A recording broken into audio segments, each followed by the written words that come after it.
वहीं कोविड के नए वेरिएंट को लेकर स्वास्थ्य विभाग सतर्क हो गया और इसी क्रम में प्रयागराज के मोतीलाल नेहरू मंडलीय चिकित्सालय में संक्रमित मरीजों के लिए 25 बेड का विशेष वार्ड तैयार किया गया है। राहत की बात यह है कि जिले में कोई फिलहाल कोविड का एक्टिव केस जो है वो सामने नहीं आया, लेकिन फिर भी लगातार निगरानी जो है वो रखी जा रही है। एक्सपर्ट का कहना है कि अभी यूपी में बहुत ज्यादा केस पॉजिटिव नहीं है, उसको देखते हुए हमने तैयारियां पूरी कर रखी हैं।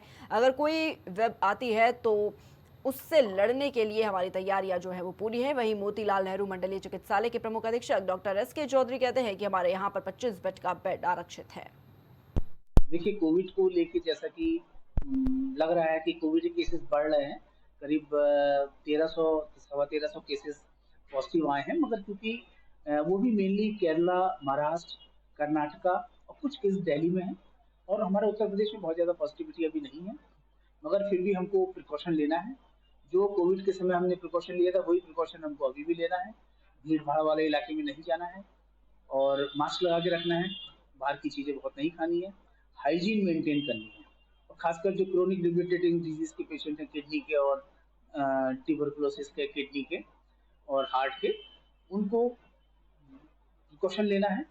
और क्योंकि इम्यूनिटी कम होती है तो वही प्रिकॉशन है जो पहले लिए गए थे। यहाँ पे किस तरीके की तैयारियां करी गई है? देखिए, ये हमारा जो चिकित्सालय है मोतीलाल नेहरू डिविजनल हॉस्पिटल, ये पोस्ट कोविड पेशेंट्स के लिए है। दिल्ली और मेडिकल कॉलेज में पेशेंट्स एडमिट होते थे, यहाँ पर ये पोस्ट कोविड और जनरल पेशेंट्स के लिए।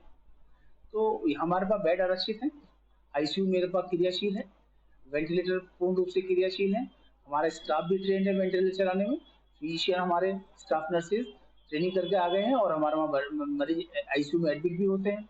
पर्याप्त मात्रा में हमारे पास ऑक्सीजन सिलेंडर है, ऑक्सीजन प्लांट हमारा क्रियाशील है और कंसंट्रेटर हमारे पास पर्याप्त है। सभी प्रकार की दवाइयाँ पर्याप्त है हमारे पास हैं। हमने एक डॉक्टर्स की टीम भी बना दी है जिसमें फिजिशियन है, एनेस्थेटिस्ट है। अगर कोई इस तरह का कोई लहर आती है तो उसके लिए हम लोग फेस करने को तैयार हैं। कौशाम्बी के मंजनपुर कोतवाली क्षेत्र से एक मामला सामने आया जहां पर डॉक्टरों की लापरवाही के एक बच्चे की मौत हो गई। जानकारी के मुताबिक आपको बता दें कि 8 साल का बच्चा जिसका नाम शनि है वो अपने ननिहाल चक खांबा में रह रहा था और उसको अचानक रात 8 बजे बुखार आया और उसको न्यू शांति हॉस्पिटल लेकर गए और भर्ती करा दिया, जहां पर डॉक्टरों और मैनेजर अमिश ने 50,000 की रकम मांगी, जिससे कि परिजनों ने 25,000 की रकम भी जमा कर दी। लेकिन फिर भी उसके इलाज में लापरवाही बरती गई, जिससे कि बच्चे का इलाज के दौरान ही मौत हो गई। वहीं परिजनों ने बच्चे की मौत के बाद अस्पताल परिसर में जमकर बवाल काटा है और पुलिस को तहरीर भी दी है। बच्चा सर नॉर्मल एकदम ठीक ठाक था लड़का, अब खेलता हंसता था।